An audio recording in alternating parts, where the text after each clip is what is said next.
عباس تھا۔ عباس اس گھر کا چاند ہے جہاں نبوت کا سورج نکلا ہوا تھا، امامت کا چاند تھا، حسن کا چاند تھا، کریمی کا چاند تھا۔ اس نے سورج اور چاندوں کے درمیان اپنے آپ کو بنی ہاشم کا چاند کے لون عباس کی حیثیت تھی۔ کربلا ادب کا نام ہے۔ عباس کو یہ ادب اس لیے ملا چونکہ عباس نے اپنے وقت کے امام کی اطاعت کی تھی۔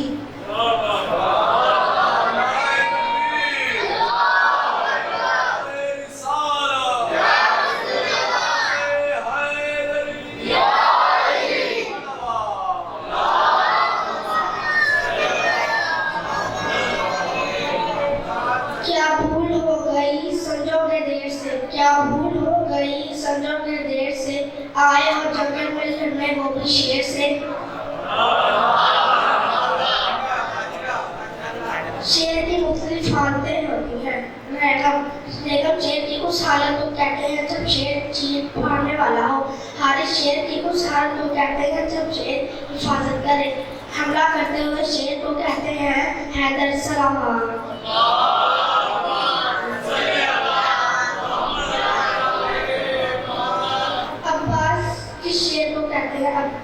عربی لغت میں انگڑائی لیتے ہوئے شیر کو کہتے ہیں عباس۔ عباس وہ شیر ہے جس سے باقی سب شیر فرار کر جائے۔ اللہ کے شیر نے کہا عباس شیر ہے۔ عباس کوئی عام شیر نہیں، شیر خدا ہے۔ ام المؤمنین نے سنا کہ رسالت پر اعلان ہو رہا ہے، قتل حسین پہ کربلا، قتل حسین پہ کربلا۔ اس وقت بی بی کی آنکھوں میں موتیاں اترا ہوا تھا۔ 7 برس کا پوتا ساتھ تھا جس کا نام فضل تھا۔ بی بی نے اپنے پوتے کو ساتھ لیا اور مسجد نبی میں آ گئی اور کہا بشیر یہ کون سا حسین مارا گیا؟ بشیر نے کہا بی بی نواسہ رسول حسین مارا گیا، علی کا لال حسین مارا گیا، فاطمہ کے دل کا چین حسین مارا گیا۔ بی بی نے کہا میں کیسے مانوں عباس کے روتے ہوئے حسین مارا جائے؟ بشیر نے کہا نہیں بی بی آپ نے غلط سنا ہے، پہلے عباس مارے گئے بعد میں حسین مارے گئے۔ بی بی نے کہا میں کیسے مانوں عباس کا شیر بیٹا جنگ نہ کر سکا؟ بشیر نے کہا جب عباس کے سر میں گرز لگا تو عباس گھوڑے کی سینگ پہ سنبھل نہ سکا۔ بی بی نے کہا بشیر تو نہیں جانتا، میں نے اپنی آنکھوں سے دیکھا ہے عباس اپنی 2 انگلیوں سے گرز کا وار روکتا تھا۔ بشیر کو سمجھ آ گیا میں کس سے مخاطب ہوں۔ بشیر نے کہا بی بی مجھے معاف کر دے، جب عباس کے سینگ میں گرز لگا تو عباس کے بازو ہی نہیں تھے۔ بی بی سر کو پیٹ کر رونے لگی اور کہا ہائے حسین، ہائے حسین، ہائے عباس۔ جواب شاہ مشرقین بن نہ سکا، کوئی جواب شاہ مشرقین بن نہ سکا، خدا کے نور سے نور دو عین بن نہ سکا۔ زمانے والوں نے دیکھا کہ ہر زمانے میں، زمانے والوں نے دیکھا کہ ہر زمانے میں شدید لاکھ بنے مگر حسین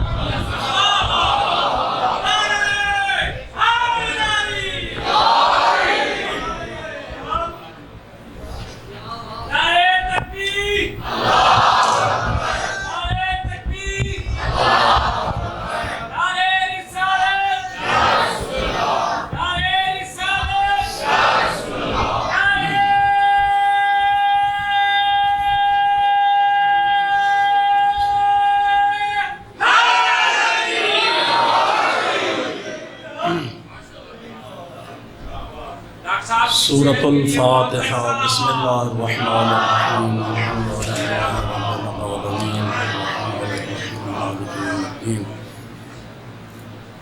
الرحمن الرحيم مالك يوم الدين إياك نعبد وإياك نستعين اهدنا الصراط المستقيم صراط الذين أنعمت عليهم غير المغضوب عليهم ولا الضالين بسم الله الرحمن الرحيم قل هو الله أحد الله الصمد لم يلد ولم يولد ولم يكن له كفوا أحد اللهم تقبل منا هذه التلاوة وبالصواب هذه التلاوة ونؤمنات بالخصوص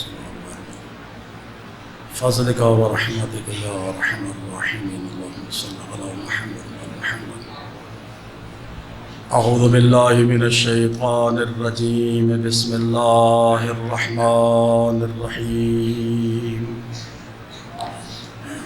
الحمد لله الذي جعل الحمد ثمنا لنعمائه ومعازا من بلائه وسبيلا إلى جنانه وسببا لزيادة إحسانه الذي ليس كمثله شيء وهو السميع البصير.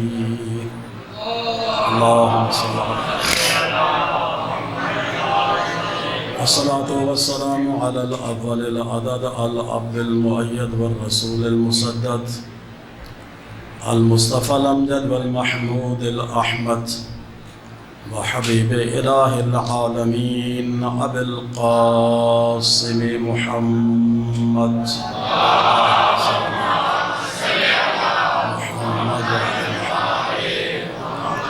وعلى آله الطيبين الطاهرين المعصومين واللعنة الدائمة على أعدائهم أجمعين من يوم عداوتهم إلى يومنا هذا ومن يومنا هذا إلى يوم الدين وبعد يوم الدين. أما بعد بسم الله الرحمن الرحيم. إن الدين عند الله الإسلام. صلوات الله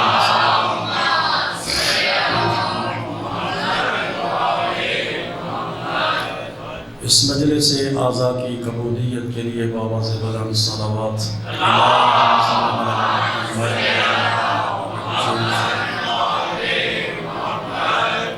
تاجیل ظہور امام زمان علیہ السلام کے لیے بآواز بلند صلوات.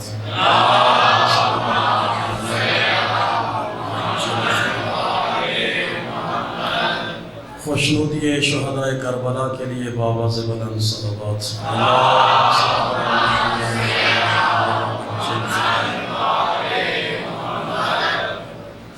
بانیان و حاضرین کے مرحومین و مرحومات کی بخشش و مغفرت اور بلندی درجات اور مریضوں کی صحت یابی کے لیے بآواز بلند صلوات.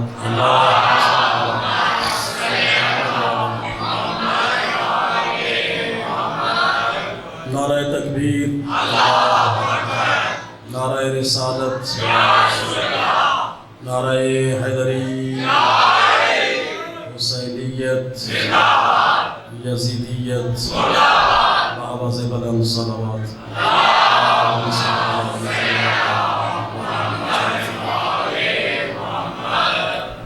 خداوند متعال ہمیں صرف اپنی ذات کا بندہ بننے کی توفیق عطا فرمائے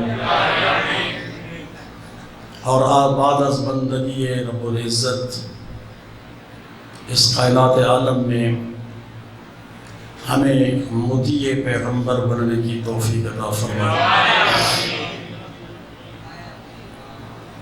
کامیاب ہے وہ بندہ جس کے دامن میں سیرت اہل بیت اور اخلاق اہل بیت ہو، اور حیوانات سے بدتر ہے وہ بندہ جس کو اپنی دنیا سے باہر سوچنے کا موقع نہ ملے. یہ ذہنوں میں رہے کہ انسان اس وقت تک ترقی نہیں کر سکتا جب تک اپنی دنیا سے باہر نہ نکلے. اگر میں آپ کے متعلق سوچوں کہ آپ کا فائدہ کس میں ہے اور آپ میرے متعلق سوچیں کہ میرا فائدہ کس میں ہے، تو آپ بھی کامیاب، میں بھی کامیاب. اور ہم میں سے اگر ہر بندہ یہ سوچے کہ میرا فائدہ کس میں ہے، تو پھر آپ بھی ناکام، میں بھی ناکام. اور یہ خیر کے متعلق سوچنا، یہ میں نہیں کہہ رہا، یہ آپ کے محبوب نبی کی سیرت سے ملتا ہے. انہوں نے اپنے بارے بعد میں سوچا، غیروں کے متعلق پہلے سوچا. چھوٹا سا واقعہ میرے ذہن میں آ رہا ہے. یہ ذہنوں میں رہے کہ اگر انسان زبان کے اخلاق اور تاثیر سے کسی کو فتح کرے تو وہ ساری زندگی غلام بن کے رہتا ہے،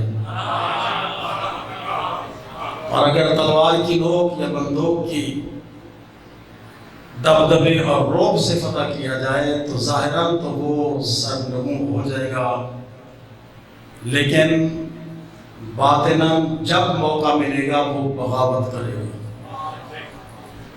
لیکن جس کو اخلاق سے فتح کیا جائے، کردار سے فتح کیا جائے، وہ زندگی بھر کبھی مخالف نہیں ہوگا۔ تو نبی اعظم نے ہمیں مکہ کی زندگی میں یہ سکھایا کہ اسلام تلوار کے زور سے نہیں، زبان کے اخلاق سے پھیلانے کی کوشش کرو۔ یہی وجہ ہے کہ جن کو میرے نبی نے اخلاق سے فتح کیا تھا وہ ساری زندگی مصیبتیں سہتے رہے، لیکن دامن رسالت کو نہیں چھوڑا، اور جنہوں نے تلوار کے زور سے فتح کیا، جب موقع ملا وہ بغاوت پہ تلے اور اسلامی حکومتوں کا تختہ پلٹ دیا۔ آپ کے سامنے ہے بنو امیہ کی حکومت ہے، بنو عباس کی حکومت ہے، تلوار کے زور سے چلتی رہی۔ جس وقت موقع ملا بغاوت ہوئی اور حکومت سرنڈر ہو گئی، ختم ہو گئی۔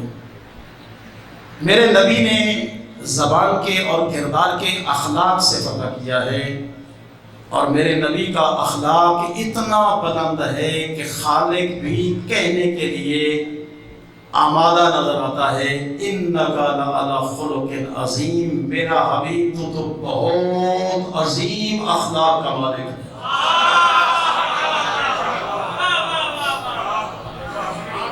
کیسا اخلاق ہے میرے نبی کا؟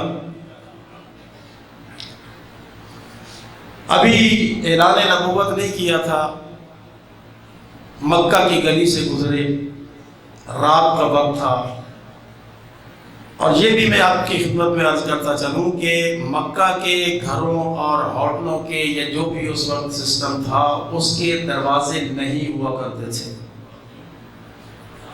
کسی گھر کا دروازہ امیر شام کی حکومت سے پہلے نہیں تھا، گھروں کے دروازے امیر شام کی حکومت کے بعد لگے۔ کیوں دروازے نہیں تھے؟ اس کی وجہ یہ ہے کہ اللہ نے مکہ اور مدینہ کو پوری دنیا کے مخلوق انسانیت کے لیے مکہ اور مدینہ کو گھر قرار دیا ہے، کہ مکہ پوری دنیا کے انسانوں کا گھر ہے، مسلمانوں کا گھر ہے۔ اگر دروازہ لگ گیا تو صاحب خانہ کا گھر بن جائے گا، لیکن دروازے نہیں تھے کہ اگر رات کی تاریکی میں بھی کوئی آئے اور موسم کی خرابی اسے مجبور کرے تو کسی گھر میں چلے جائے، کوئی روکتا نہیں تھا۔ اب میرا نبی مکہ کی گلی سے گزرا، ایک گھر سے آنے کی آواز آئی، ابھی دعویٰ نبوت نہیں کیا تھا۔ اندر داخل ہوئے تو دیکھا ایک سیاہ فام نوجوان ہے، چکی پیس رہا ہے، گڑ گڑا رہا ہے، رو رہا ہے۔ حضرت نے پوچھا بھئی رونے کا سبب کیا ہے، وجہ کیا ہے؟ تو اس کا مزاج چونکہ بیماری تھی، بخار سے تپ رہا تھا، طبیعت خراب تھی، موسم سرما کا تھا، بدن پہ لباس نہیں تھا، اور یہ دور جاہلیت میں غلاموں کی ایک نشانی ہوا کرتی تھی، ناف سے لے کر گھٹنوں تک صرف چادر ہے، اس کے عورتین کا ستر ہو جائے، باقی بدن پہ لباس ان کے ماحول کے مطابق دینا جرم تھا۔ ننگا رہے، گرمی ہے، سردی ہے، تاکہ جب مالک کے ساتھ چلے نا تو پتہ چلے کہ وہ سردار ہے اور یہ غلام ہے۔ پاؤں میں جوتا نہیں ہوتا تھا، سردی ہے یا گرمی، بدن پہ لباس نہیں ہوتا تھا۔ اب اسی ماحول میں وہ غلامی کی زندگی گزار رہا ہے، بخار سے تپ رہا تھا، گڑ گڑا رہا تھا، رو رہا تھا، چکی چلا رہا تھا۔ حضرت رسالت مآب داخل ہوئے، پوچھا کیا وجہ ہے، کیوں روتا ہے؟ اس نے جواب دیا کہ پوچھتا ہر کوئی ہے لیکن ہم غریبوں کا علاج کوئی نہیں کرتا۔ ہم غریبوں کا، ہم ظلم میں پسی ہوئی اس مخلوق کا احوال پرسی کرنے والا کوئی نہیں، جو آتا ہے پوچھ کے چلا جاتا ہے۔ حضرت نے پھر اشارہ کیا، اس نے بتایا کہ بخار ہے، بدن پہ لباس نہیں، سخت سردی ہے، ٹھٹر رہا ہوں، اور مالک نے یہ جو دیے ہیں یہ رات کی تاریکی میں جو چکی چلا کے پیسنے ہیں، اگر نہ پیسے تو مالک سزا بھی دے گا۔ حضرت نے یہ سنا، چپکے سے باہر نکلے۔ اس نے پیچھے سے آواز دے کے کہا، میں نے کہا تھا نا کہ پوچھتا ہر کوئی ہے، لیکن حمایت کے لیے کھڑا کوئی نہیں ہوتا، ہمیں کوئی پناہ دینے والا نہیں ہے، ہم غلام ہیں، فرسان حال کوئی نہیں۔ لیکن وہ سیفام یہ نہیں جانتا تھا کہ جو پہلے آتے تھے وہ ان کا مزاج کچھ اور تھا، جو آج آیا ہے اس کا مزاج کچھ اور ہے۔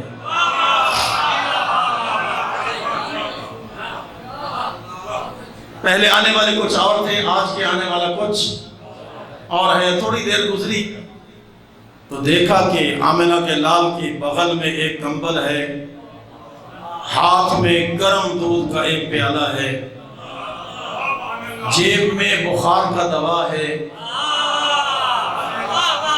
یہ لے کے پہنچے بلال کے پاس، بلال یہ کمبل ہے، یہ دوا ہے، یہ دودھ ہے، گرم دودھ کے ساتھ دوا کھاؤ، کمبل میں تم لپٹ کے سو جاؤ۔ اب دیکھیں، میں عرض کروں یہاں پر اگر مصطفیٰ یہ کہہ دیتے پروردگار اس کو شفا دے دے، شفا مل جاتی، بلال کو شفا تو مل جاتی، لیکن بدلے میں بلال کی وفا نہ ملتی۔ اس لیے کہ کلمہ کہا تو مل گئی شفا، خدا حافظ، لیکن وفا کس میں مل رہی ہے کہ وہ گئے اپنے گھر سے کمبل اٹھایا، دودھ اٹھایا، دوا اٹھایا، زحمت ہوئی ہے نا، تو اب انسان بیدار ہو گیا کہ میرے لیے اتنا بڑا کام، اگر یہ کام نہ کرتے تو شفا ہو جاتی، لیکن بدلے میں وفا نہ آتی۔ حضرت نے اس کو دوا دے کر گویا یوں سمجھیں کہ وفا کی دوا کھوا کر ہمیشہ اپنا بنا لیا ہے۔ دوائی کھائی، شکریہ ادا کیا، لیکن کہنے لگا کہ نہیں، سو گیا تو یہ جو کون پیسے گا، صبح مالک کوڑے مارے گا، سزا دے گا۔ کیا کہنا شان کریمی کا کہ حضرت نے فرمایا بلال تم ساری رات سو جاؤ، تیری جگہ پہ میں محمد چکی چلاؤں۔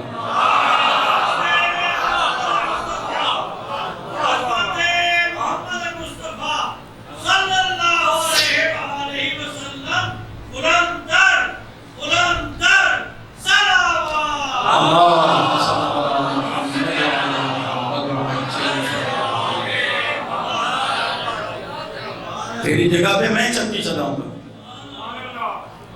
اب جس محمد کے چاروں طرف فرشتے پھرتے ہوں، اسے چکی چلانے کی کیا ضرورت ہے؟ کسی فرشتے سے کہہ دے، یا یہ ہے کہ ویسے ہی آرڈر دے دے تو ان کی زبان میں تاثیر اتنی ہے کہ جو سے آٹا بن جاتا ہے۔ لیکن نہیں، بلال سویا رہا، مصطفیٰ چکی چلاتے رہے۔ صبح ہوئی، جو پیسے ہوئے ملے، بس یہ مصطفیٰ کا کردار ادا کرنا تھا کہ اس کے بعد بلال محمدی بن گیا۔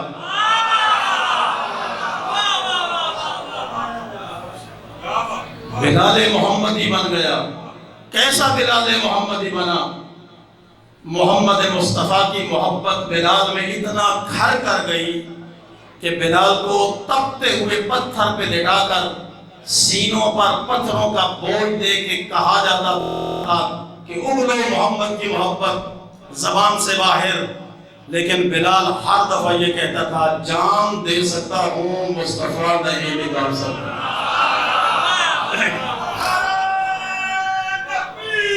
اللہ اکبر، یا رسول اللہ۔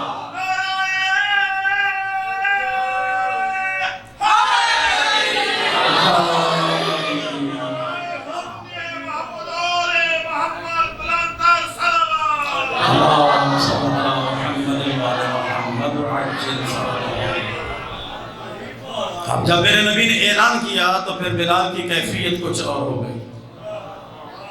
دن غلامی کرتا ہے اپنے مالک کی اور رات کو غلامی کرتا ہے مصطفیٰ کی. دن وہاں رات یہاں گزرتی رہی حتیٰ کہ آزادی بھی مل گئی، مدینہ سے ہجرت بھی ہو گئی، اذان کا تعین ہونے لگا، کلمات معین ہو گئے مدینہ میں، مؤذن کی تلاش ہوئی. میرے نبی نے بلال کی طرف اشارہ کیا، یہ بلال اذان دے گا. لیکن بلال کی زبان میں ایک نقص تھا. وہ نقص کیا ہے؟ شین نہیں بول سکتے تھے، شین کی جگہ بھی سین بولتے تھے. مثلا جیسے اشہدو تو وہ بولتے تھے اسہدو. اذان کہی، اہل مدینہ صحابہ کرام ہیں، انصار ہیں، مہاجر ہیں، جمع ہوئے. یا رسول اللہ اس کی زبان فصیح نہیں ہے، یہ زبان سے شین نہیں بول سکتا، یہ سین بولتا ہے. جب حرف بدل جائے تو معنی بدل جاتا ہے. اشہدو کا مطلب کچھ اور ہے، اسہدو کا مطلب کچھ اور ہے. جب معنی بدل گیا عبادت غلط ہو گئی. میرے نبی کو جلال آ گیا. میرے نبی نے فرمایا میرے پیارو سنو، بلال کا مقام میرے نزدیک اور میرے خالق کے نزدیک مقام کیا ہے؟ بلال اسہدو کہتا ہے، وہ اشہدو سنتا ہے.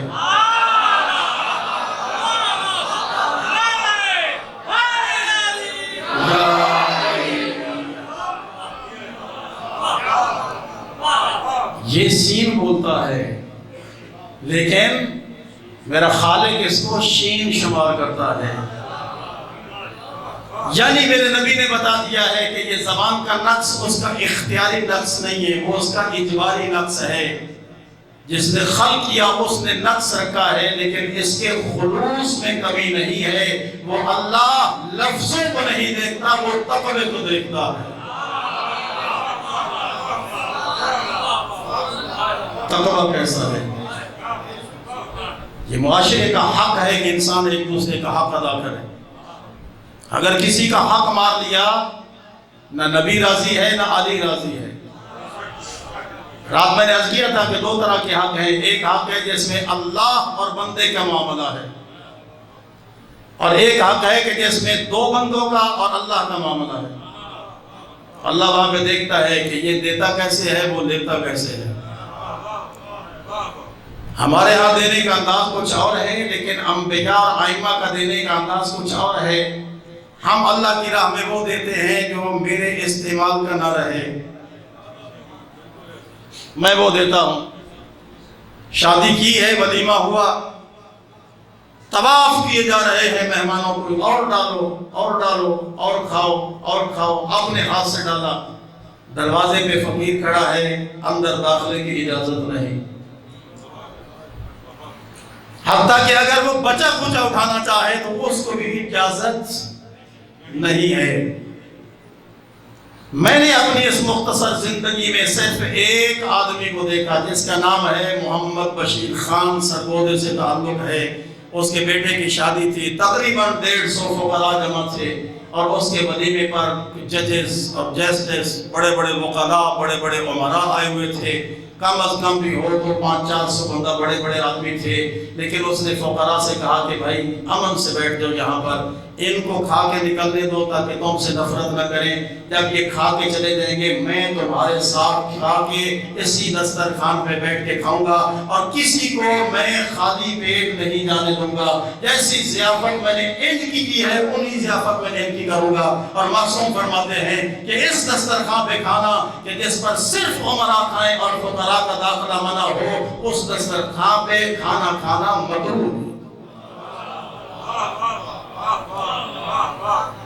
ہمارے ولیمے پہ، ہماری شادیوں پہ، ہمارے وہاں پہ امیروں کو کھلانے کا فائدہ، وہ تو کھاتے پیتے رہتے ہیں. کھلاؤ ان کو جو کھانے کے لیے ترستے ہیں. اور پھر حکم ہے کہ کسی عمراء کے ولیمے، دعوت، شادی پہ کہ جس میں فقراء شریک نہ ہوں اس میں شرکت کرنا بھی مکروہ ہے. دین کو سمجھو، دین کیا ہے، یہ حق ہے معاشرے کا، حق ادا کرو۔ اگر ہم سارے کے سارے اسی طرح کرنا شروع کر دیں، معاشرے میں کوئی غریب نہیں رہے گا، کوئی تنگ دست نہیں رہے گا، کوئی بھوکا نہیں سوئے گا۔ ہماری غذا سے جو بچ جائے ہم وہ راہ خدا میں دیتے ہیں، لیکن سیرت اہل بیت یہ ہے کہ روزہ افطار کرنے کے لیے بیٹھے، اگر وہ دسترخوان پہ آئے تو سارا اٹھا کے دے دیتے ہیں۔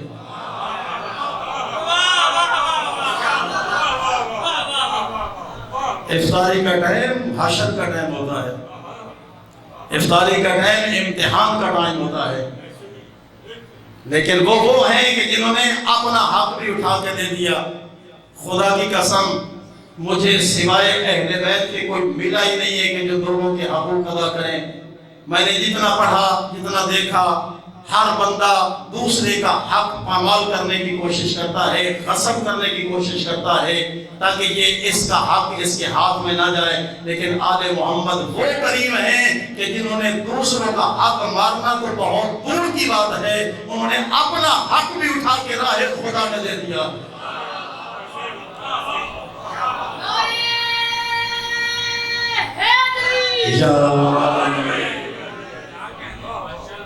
دین کو سمجھنے کی دیکھیں کہ مد مقابل کا فائدہ کس میں ہے۔ اگر مد مقابل کے فائدے کو سامنے رکھو گے دنیا کامیاب ہو جائے گی۔ یورپ میں اور ہم میں فرق کیا ہے؟ بدکاریوں کو دیکھیں، وہاں پہ عروج پہ ہے، لیکن سب سے پہلے یہ حق ادا کیا جاتا ہے کہ وہ دوسرے کو اپنے پہ ترجیح دیتے ہیں، اور ہم اپنے آپ کو دوسرے پہ ترجیح دے رہے ہیں۔ نتیجہ یہ ہے کہ وہ بلندی کی طرف جا رہے ہیں، ہم پستی کی طرف جا رہے ہیں۔ اور یہ بھی یقین رکھیے کہ جو برائیاں ان میں پائی جاتی ہیں، اخلاقی برائیاں، اگر وہ مخلوق خدا کا خیال نہ رکھتا تو آج تک خدا انہیں کئی بار غرق کر چکا ہوتا۔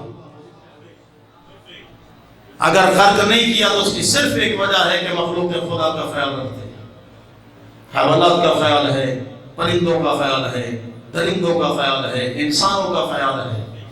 حق ادا کرو، اور آپ کے نبی نے آپ کو حق کرنے کا باقاعدہ طور پر، پریکٹیکل طور پر طریقہ سکھایا کہ حق کیسے ادا کرنا ہے۔ ایسے ہی ذہن میں آ گیا کہ تاکہ میں ایک پروف کے طور پر پیش کر دوں کہ حق ادا کرنا کیسے چاہیے اور کیسے حق ادا ہوگا۔ آپ نے دیکھا نا کہ پیغمبر اسلام نے مدینہ سے، مکہ سے مدینہ کی طرف ہجرت کی، اور یہ ہجرت کی پلاننگ تو اللہ نے پہلے دی تھی کہ میرا مصطفیٰ تم نے آج کے 5 دن بعد جا کے ہجرت کرنی ہے؟ نہیں، اچانک شام کو حکم ہوا کہ میرا نبی آج مکہ چھوڑ کے چلے جاؤ۔ اور نبی کی ذات کیسی مسلمہ، پورے مکہ میں مستند تھی، اگرچہ دین نہیں تسلیم کیا لیکن مصطفیٰ کی صداقت اور امانت پر کسی کو شک نہ تھا۔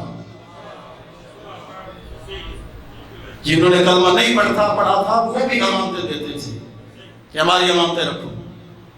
اور نبی اعظم نے کوئی دفتر نہیں بنایا، کوئی کلرک نہیں رکھا، کوئی سیکرٹری نہیں رکھا، کوئی رسید بک نہیں چھپوائی کہ پہلے رسید کاٹو کہ یہ 500 درہم دے کے جا رہا ہے فلاں تاریخ کو۔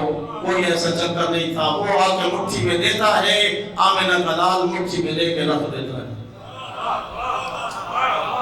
کسی کے پاس کوئی تحریر نہیں، کوئی ثبوت نہیں، کوئی گواہ نہیں، 1 to 1 ہے، وہ آتا ہے دیتا ہے، میرا نبی لے کے رکھ دیتا ہے، امین ہے، صادق ہے۔ لوگ پورا مکہ عرب امانتیں رکھتا رہا، نبی کے پاس امانتیں جمع ہوتی رہیں۔ ادھر سے اچانک حکم آ گیا میرا نبی مکہ چھوڑ کے چلے جاؤ۔ اب بہترین بہانہ تھا کہ نبی ساری امانتیں لے کے چلے جائے رات کو، اور پھر جب کبھی ملاقات ہو یا کوئی ملے صاحب امانت تو کہہ دیا جائے بھائی مجھے تو خطرہ تھا، اچانک نکلنا پڑا، آپ کی امانت ساتھ لے کے چلا گیا، چلو 6 مہینے بعد صحیح میں آپ کو واپس تو کر رہا ہوں، لیکن یاد رکھیں اگر ایک دن بھی لیٹ ہو جاتی تو قیامت تک کے لیے نبی کا دامن داغدار ہو جاتا۔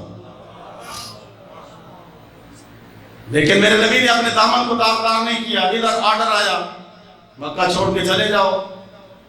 میرے نبی نے اپنے بھائی علی کو بلایا،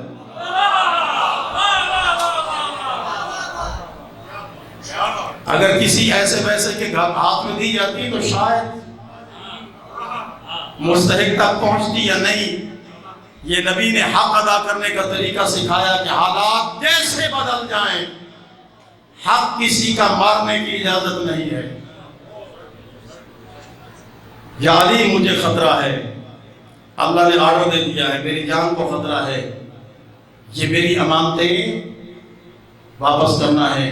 یا رسول اللہ اتنا کافی نہیں تھا کہ کہہ دیتے میری امانتیں واپس کرو، یہ بستر پر سلانے کی وجہ کیا تھی؟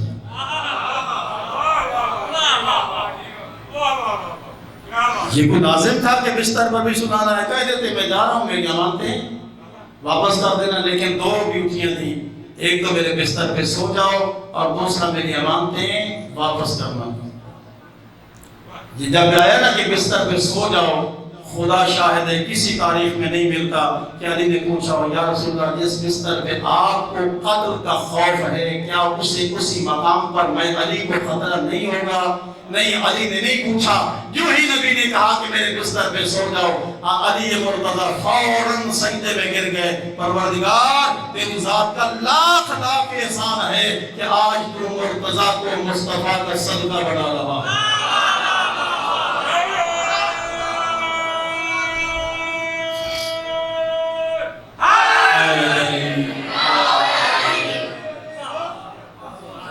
آج تو میں علی کو مصطفیٰ کا صدقہ کرا رہا ہے، قرار دے رہا ہے۔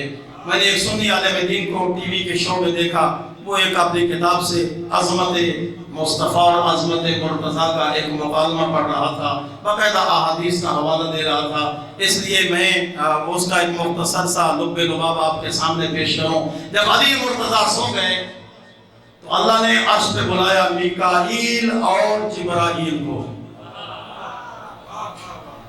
جبرائیل تم دونوں کا آپس میں رشتہ کیا ہے؟ کہا کہ پروردگار یہ میرا بھائی ہے، میں اس کا بھائی ہوں۔ تو اللہ نے پوچھا جبرائیل تم میں سے کون اپنے دوسرے بھائی پر جان قربان کرے گا؟ فرشتے تھے، گھبرا گئے، پروردگار یہ کیا ماجرا ہے کہ ہم میں سے کون دوسرے پہ جان قربان کرے گا؟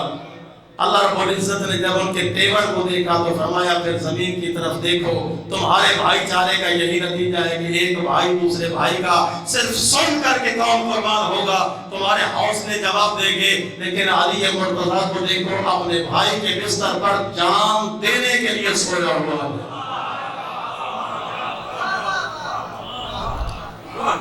علی مرتضیٰ سو گئے۔ یہ جو آپ نماز کے بعد سجدہ کرتے ہیں نا، سجدہ شکر، یہ اسلام میں پہلا سجدہ شکر ہے جو علی مرتضیٰ نے کیا تھا۔ آج تک سجدہ شکر ہوتا رہا کہ نماز کے بعد کا سجدہ شکر ہے، یہ نماز کے بعد اس کا کوئی تعلق نہیں ہے۔ یہ نماز ختم ہو جاتی ہے تسبیح پڑھنے کے بعد، بلکہ السلام علیکم ورحمۃ اللہ وبرکاتہ یہ کہنے پر نماز ختم ہو جاتی ہے۔ اگر تسبیح پڑھیں تو پھر اس کے بعد 1000 رکعت نماز کا ثواب مل جائے گا، لیکن یہ نہیں ہے کہ پہلو بدل کے پڑھیں۔ حکم ہے کہ جس حالت میں سلام پڑھا تھا اسی حالت میں تسبیح زہرا پڑھیں، اللہ 1000 رکعت کا ثواب دے گا۔ پہلو بدل کے نہ پڑھیں۔ اللہم صلی علی محمد و آل محمد۔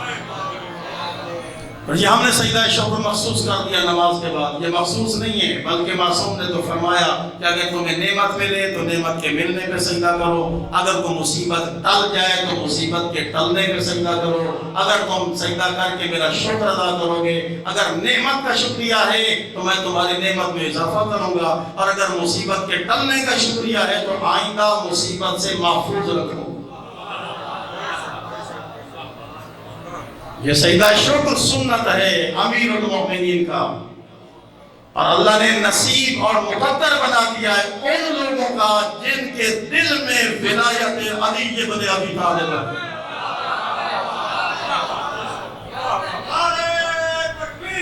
اللہ اکبر، یا رسول اللہ، یا اللہم صلی علی محمد و آل محمد عجل فرجہ۔ اب پیغمبر چلے گئے، جانے کی بھی ایک بڑی داستان ہے۔ لیکن کچھ مجبوریاں ہیں کہ ہم ساری داستانیں بیان نہیں کر سکتے.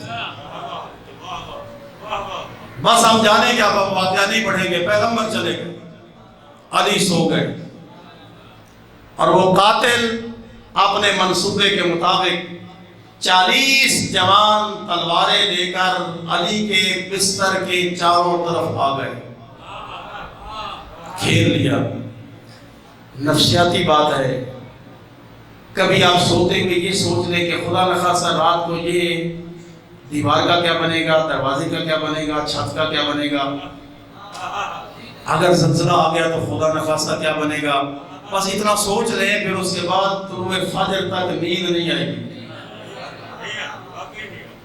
اور نبی علی کو نبی بتا کے جا رہا ہے, جس کو کافروں نے بھی سچا مانا. وہ نبی بتا کے جا رہا ہے کہ مجھے آج رات خطرہ ہے, قاتل ہے جو قتل کریں گے. یہ قتل کا نام سن کر بھی علی مرتضیٰ قسم کھا کے کہتے ہیں کہ اللہ کی قسم جس کے قبضہ قدرت میں علی کی جان ہے, جتنی مزے کی نیند اس رات آئی تھی کبھی اس طرح آئی نہیں.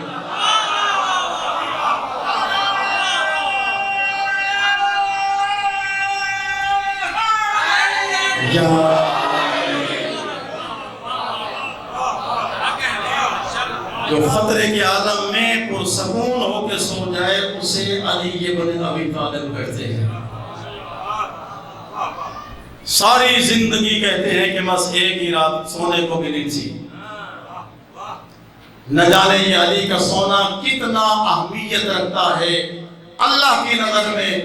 کہ علی سو کے اٹھ گئے, ادھر سے وہی آ گئی, وَمِنَ النَّاسِ مَن يَشْرِي نَفْسَهُ ابْتِغَاءَ مَرْضَاتِ اللَّهِ. لوگوں تو رضا تلاش کر رہے ہیں, رضا تلاش کر رہے ہیں, فلاں پہ راضی, فلاں پہ راضی, فلاں پہ راضی. لیکن اللہ فرماتا ہے آج کی نیند کے عوض میں نے نفس علی کو خریدا اور عوض میں رضائیں علی کو دے دی.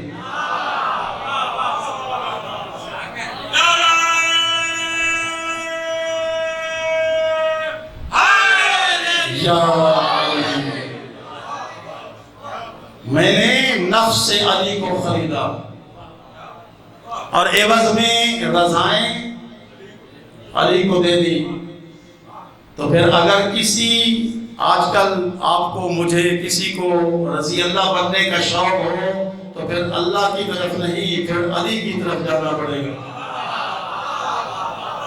جس پہ علی راضی ہو گیا اس پہ خدا راضی ہو گیا, اور جس سے علی ناراض ہے اس سے خدا راضی نہیں ہوگا. اب علی سو گئے بستر پر, وہ آگے قاتلین, لیکن نہ جانے علی کے سونے کا انداز کیا تھا. 40 جوانوں میں اختلاف ہو گیا. کوئی کہتا ہے محمد سو رہا ہے, کوئی کہتا ہے علی سو رہا ہے. اختلاف ہو گیا کہ وہ کوئی کہتا ہے محمد سو رہا ہے, کوئی کہتا ہے علی سو رہا ہے. آج کل لوگوں کی نقلیں اتاری جاتی ہیں, بولنے کی, بیٹھنے کی, چلنے کی, شکلیں بنانے کی نقلیں اتاری جاتی ہیں. بعض اوقات نقال اتنا ہوشیار ہوتا ہے کہ پتہ ہی نہیں چلتا کہ یہ اصل ہے یا نقل ہے. لیکن یہ جاگنے کی حد تک تو کر سکتا ہے, جب سوئے گا تو بے اختیار ہو جائے گا. یہ کسی کی نقل نہیں اتار سکتا. لیکن علی کا سونا بھی محمد جیسا ہے. اب خود فیصلہ کریں, جس علی کا سونا محمد جیسا ہو اس کا جاگنا محمد جیسا کیسا بنے گا.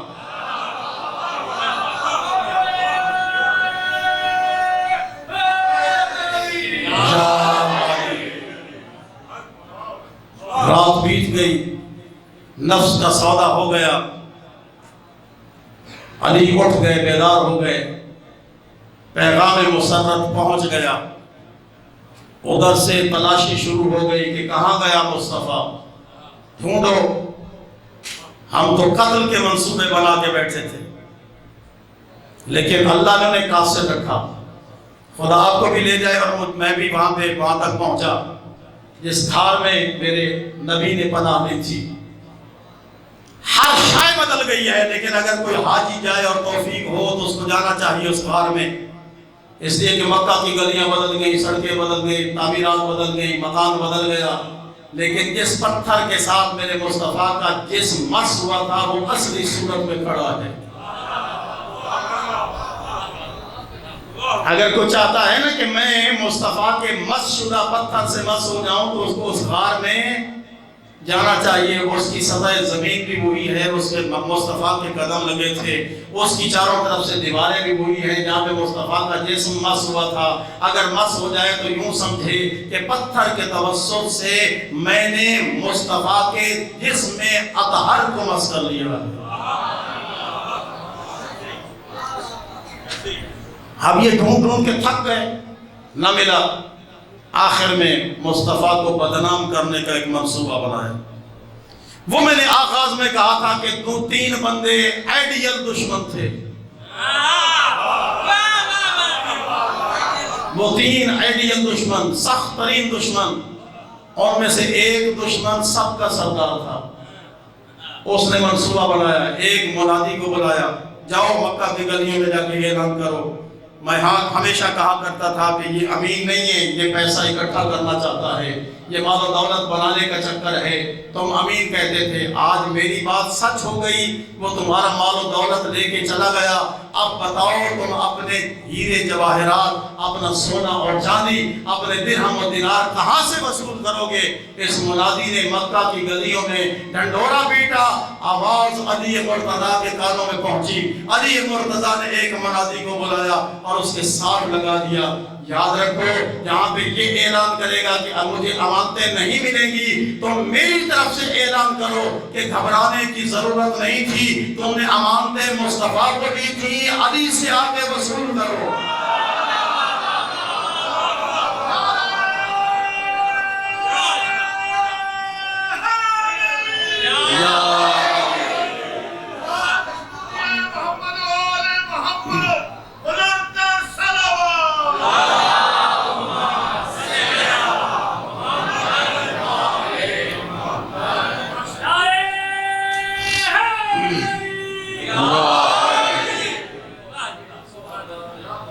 جو ہی آواز اٹھی تو خبر ایسے پھیلی جیسے جنگل میں آگ ہو, اور لوگ ایسے دوڑے جیسے پیاسا پانی کی طرف دوڑتا ہے. فٹافٹ سارے بھاگے کہ علی نے اعلان کیا ہے کہ آگے لے جاؤ. ہائے ہائے, میری تو 10 سال کی کمائی تھی, میری 50 سال کی کمائی تھی, میرا یہ دوڑا بیچارہ لینے کے لیے. ایسے جیسے ہمارے ہاں بینک کبھی فرار کر لیتے ہیں اور حکومت اعلان کر دے کہ آ کے ہم سے لے لو, او لمبی قطاریں. لیکن ایک فرق ہے, یہاں صرف وہ جائے گا جس کے پاس چیک بک ہو, اور وہاں وہ بھی چلے گئے جن کا کچھ نہیں تھا.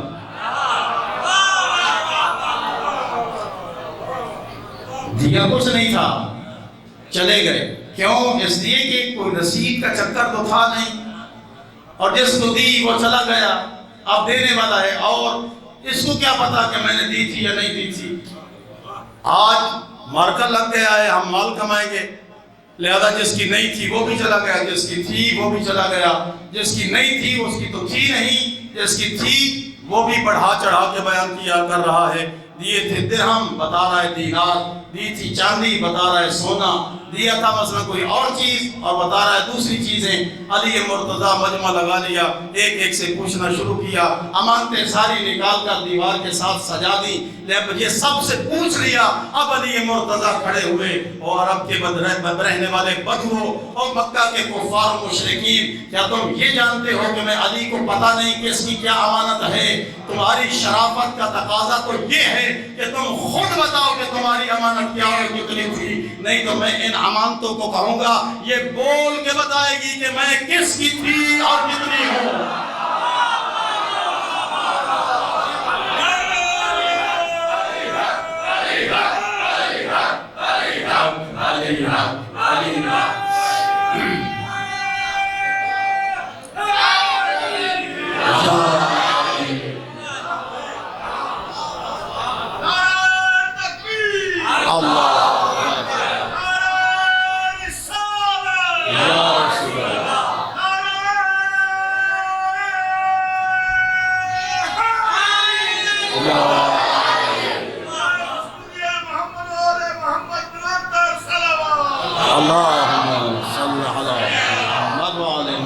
وعجل فرجهم. تمہاری شرافت کا تقاضا تو یہ ہے کہ خود بتاؤ، نہیں تو پھر مجھے رجسٹر کی ضرورت نہیں ہے، رسید کی ضرورت نہیں ہے۔ پھر میں ان سے کہوں گا یہ بولیں، یہ بتائیں کہ یہ امانت کس کی ہے اور کتنی ہے۔ اچھا یہ کہنے کی کیا ضرورت تھی؟ چپکے سے اٹھائے، بھائی شریف بنو، یہ امانت تیری تھی، یہ لے جاؤ، یہاں پہ جھوٹ نہ بولو۔ ظاہر ہے کہ جس کی جو تھی اگر اس کو مل جائے تو اندر سے انسان کچا پڑ جاتا ہے، کمزور ہو جاتا ہے، بھائی اس کو تو پتہ ہے میری کتنی ہے، تو وہ چپ کر کے لے کے چلا جاتا ہے۔ لیکن علی مرتضیٰ نے کہ نہیں، میں ان سے کہوں گا یہ بول کے بتائیں کس کی اور کتنی ہے۔ اس کے کہنے کی وجہ یہ تھی کہ علی مرتضیٰ ان کو یاد دلانا چاہتے ہیں کہ جب میرے نبی نے نبوت کا اعلان کیا تھا نا، تو تم نے کہا تھا کہ یہ پتھر تیری نبوت کی گواہی دیں تو پھر ہم تیرا کلمہ پڑھیں گے۔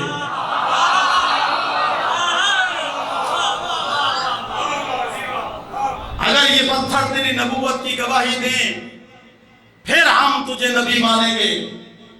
اگر تم پتھروں کی گواہی پر میرے مصطفیٰ کا کلمہ پڑھتے ہو تو پھر ان کے بولنے پر میری ولایت کا کلمہ بھی پڑھو، تمہیں پتا چلے کہ جیسا نبی ہے ویسا علی ہے۔ میرے نبی نے اس کٹھن وقت میں حق ادا کر کے امت کو درس دیا ہے، پریکٹیکل طور پر حالات جیسے بدل جائیں کسی کا حق نہ مارو، حق تھوڑا ہو وہ بھی پیش کرو، زیادہ ہو وہ بھی پیش کرو، حق مارنے کی کسی صورت میں اجازت نہیں ہے۔ بس آج کی اس مجلس میں تعارف اسلام اہل بیت وہ یہ ہے کہ عہد کریں کہ ہم کسی کا حق تھوڑا یا زیادہ نہیں رکھیں گے، اور حقوق میں بڑے پیچیدہ حقوق بھی ہیں۔ اگر کسی کی ملازمت کرتے ہیں تو جتنے گھنٹے کا عوض لیتے ہیں وہ گھنٹے صحیح اور سالم لگنے چاہیے،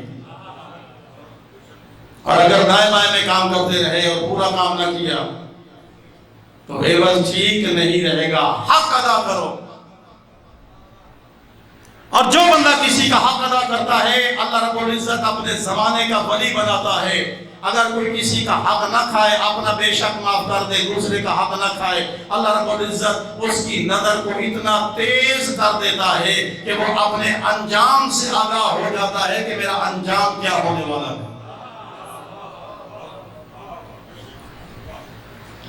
میرے دوستو، یہ دین اسلام بڑا مضبوط اور محکم دین ہے، اور پھر دین اسلام میں یہ ایک مکتب حسینی، یہ شان ہے دین اسلام کی۔ مکتب حسینی جس مقام پہ آپ بیٹھے ہیں یہ دین اسلام کی شان ہے۔ کیسی شان ہے؟ فطری تقاضا ہے کہ اگر بچے کو سکول میں داخل کروانا ہے تو اگر کوئی بہت مالدار ہو اور وہ کہے کہ میرے بیٹے کو نرسری کی بجائے 6ٹھی کلاس میں داخلہ ہو جائے،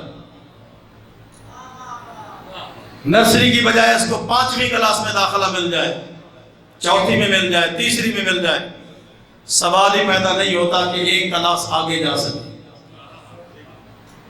پرائمری کا بچہ مڈل میں داخل نہیں ہوگا، مڈل کا بچہ ہائی میں داخل نہیں ہوگا، جس کا ابھی تک ہائی مکمل نہیں ہوا وہ آگے کالج یونیورسٹی میں داخلہ نہیں ہوگا۔ گویا اس میں طبقات ہیں، بچے کی ایج کو دیکھا جائے، اس کی تعلیم کو دیکھا جائے، اس کے سٹینڈرڈ کو دیکھا جائے۔ آج کا تو ذہنیت کا تقاضا بھی لیا جاتا ہے کہ اس کا ذہنیت کا امتحان کیسا ہے، کیسا ذہین ہے۔ بعض ایسے سکول ہیں جو ذہین بچے کو لیتے ہیں، اور اگر جو وہ تھوڑا ماٹھا موٹا ہے تو اس کو ریفیوز کر دیتے ہیں، اس کو لیتے ہی نہیں ہیں۔ لیکن حسین ابن علی کا مکتب وہ مکتب ہے جس میں 5 سال کا بچہ بھی بیٹھتا ہے، 70 سال کا بوڑھا بھی بیٹھتا ہے۔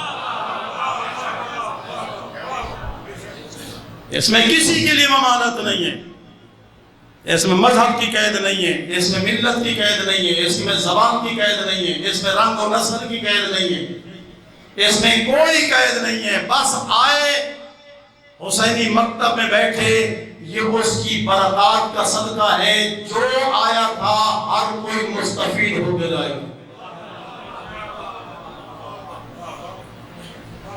اس لیے کہ یہ حسین ابن علی کے کربلا کو سجانے کے بعد کا واقعہ نہیں ہے، یہ حسین ابن علی نے روز شب عاشور کربلا میں ایک خیمہ لگایا تھا۔ اس خیمے میں جہاں حبیب بیٹھا تھا وہاں پہ قاسم 13 سال کا بچہ بھی بیٹھا تھا، جہاں پہ یہ بچے تھے وہاں 8 اور 9 سال کے عمر محمد بھی بیٹھے تھے۔ ہر ایک ناصر رسول کی حیثیت سے تھا۔ آج 4 محرم کا دن گزرا، کل 3 محرم کو عمر بن سعد 4000 کا لشکر لے کے آیا، آج 5 محرم کو شمر ملم مختلف سالاروں کے ساتھ 15000 کا لشکر لے کے آیا۔ جب گھوڑے کے دوڑنے کی ٹاپوں کی آواز سنی زہرا ساتھیوں نے خوف زدہ ہو گئی، علی کی بیٹی بھائی سے بلا کے پوچھا، بھیا یہ کون ہیں جو آ رہے ہیں؟ حضرت نے روتی نگاہوں سے فرمایا، بہن یہ تیرے بھائی حسین کے قاتل جمع ہو رہے ہیں۔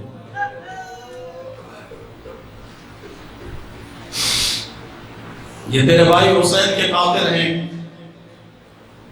بی بی نے پوچھا، بھیا تیرا کوئی نہیں؟ تیرا بھی کوئی ہے؟ فرمایا ہاں، ایک میرا بھی بچپن کا دوست ہے، لیکن حالات ناسازگار ہیں، نہ جانے پہنچ سکے گا یا نہیں۔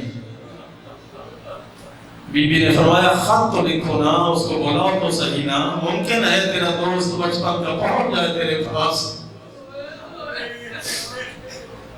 جب کبھی کربلا میں جائے نا تو حبیب ابن مظاہر کی قبر پہ دیکھنا، امام حسین کا خط آج بھی حبیب کے قبر پہ لکھا ہوا ہے، آج بھی حسین کا خط حبیب کی قبر پہ لکھا ہوا ہے، لیکن ہمارے پاس اس خط کو تروڑ مروڑ کے پیش کیا جاتا ہے، جس کا پہلا جملہ یہ بتایا جاتا ہے صدیق سے کہ حسین نے خط لکھا من حسین ابن فاطمہ، نہیں میرے دوستو، حسین نے خط لکھا من حسین ابن علی ابن ابی طالب الى رجل فقیہ حبیب ابن مظاہر۔ یہ خط علی کے بیٹے حسین کی طرف سے حبیب ابن مظاہر جو اپنے زمانے کا فقیہ اور مجتہد ہے۔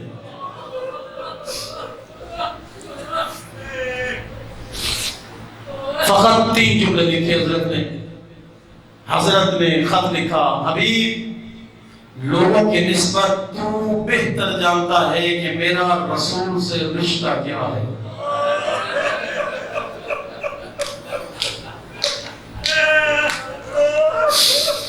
آفرین آفرین، یہی حق ہے غریبوں کو رونے کا۔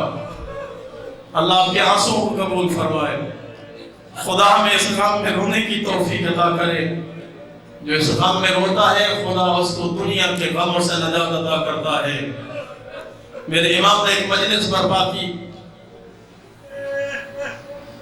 خطیب خطاب کر رہا تھا، ایک مومن اپنی آنکھوں پہ رومال رکھ کے گریہ کر رہا تھا، لیکن آواز نہیں تھی۔ جب مجلس ختم ہوئی تو مولا نے پوچھا، میرے بابا کے غم میں روتے نہیں ہو؟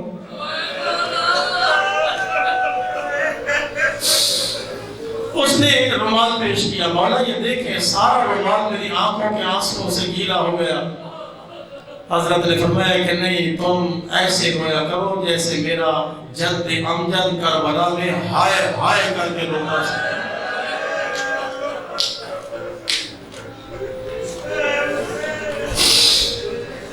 حبیب تو لوگوں کی نسبت بہتر جانتا ہے کہ میں حسین کا رسول سے رشتہ کیا ہے۔ سنو، تم غیرت مند مرد ہو، بخل نہ کرنا، اپنے آپ کو مجھ پہ قربان کرو، روز جزا میرا نانا تجھے جزا دے گا۔